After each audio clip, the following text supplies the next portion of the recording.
Principal पर काम करती हैं। फुल्ली ऑटोमेटिक बंदूकों से अलग, जो कि लगातार फायर कर सकती हैं, सेमी ऑटोमेटिक बंदूकें एक बार ट्रिगर दबाने पर एक ही राउंड फायर करती हैं। यह एक 9mm सेमी ऑटोमेटिक पिस्तौल है।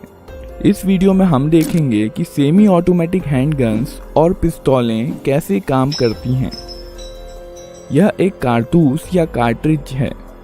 इसे मैगजीन में लोड किया जाता है, जिसमें स्प्रिंग और फॉलोअर इस पर दबाव बनाए रखते हैं।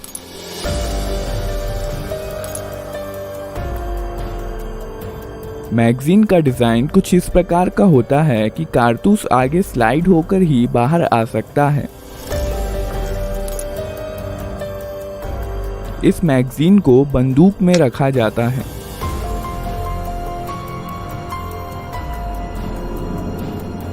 यहाँ पर बंदूक के अंदर के महत्वपूर्ण पार्ट्स दिखाए गए हैं। बंदूक को पहली बार फायर करने के लिए रिकॉइल स्प्रिंग के अगेंस्ट स्लाइडर को हाथ से पीछे खींचा जाता है। इसके कारण कई चीजें एक साथ होती हैं, जिन्हें हम एक एक करके देखेंगे। स्लाइडर के मूवमेंट के कारण हैमर पीछे आता है। यह हैमर स्ट्रट के जरिए मेन स्प्रिंग से जुड़ा होता है और इसलिए मेन स्प्रिंग को दबा देता है।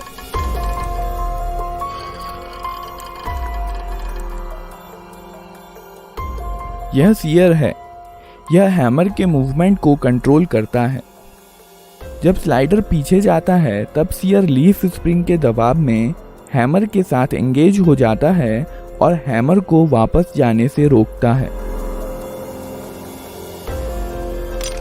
जब स्लाइडर को छोड़ दिया जाता है तब रिकॉइल स्प्रिंग के कारण स्लाइडर अपनी पहले वाली स्थिति में चला जाता है, जबकि हैमर सीयर के कारण अपनी स्थिति में बना रहता है। इस प्रक्रिया को कॉकिंग कहते हैं। जब स्लाइडर पीछे आता है तो इस पर बने प्रोजेक्शन बैरल को पीछे की ओर धकेलते हैं, जिसके कारण बैरल कुछ नीचे हो जाता है और इसलिए अब इसमें कारतूस आसानी से भरा जा सकता है। जब स्लाइडर वापस लौट रहा होता है तो यह एक कारतूस बैरल में ले जाता है और बैरल को अपनी पहले वाली स्थिति में धकेल देता है। कारतूस का पिछला हिस्सा एक्सट्रैक्टर में फंस जाता है, जो कि स्लाइडर से जुड़ा होता है। पिस्तौल अब फायर करने के लिए तैयार है।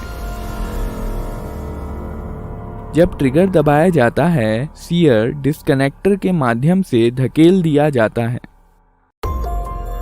जिसके कारण यह हैमर से डिसएंगेज हो जाता है। हैमर अब फ्री है और मेन स्प्रिंग के दबाव में यह फायरिंग पिन, जो कि स्लाइडर में फिक्स्ड होती है, से जा टकराता है। बदले में यह फायरिंग पिन कारतूस के प्राइमर पर स्ट्राइक करती है।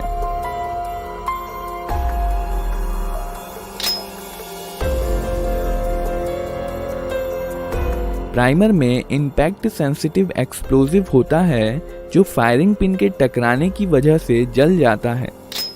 इसके कारण कारतूस में रखे पाउडर में आग लग जाती है, जिसकी वजह से बहुत सारी गैसेस पैदा होती हैं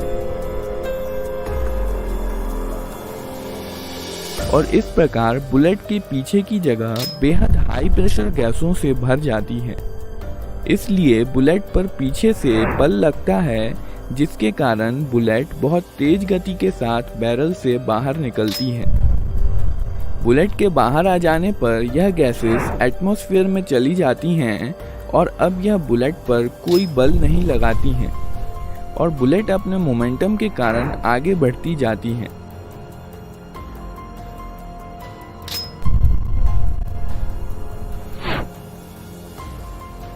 बैरल में कुछ लकीरें और खांचे बने होते हैं, जो आगे बढ़ते समय बुलेट को स्थिरता के लिए घुमा देते हैं।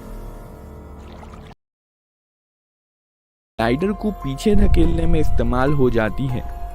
केस या खोखा स्लाइडर के साथ पीछे आता है और इजेक्टर की मदद से बाहर निकाल दिया जाता है।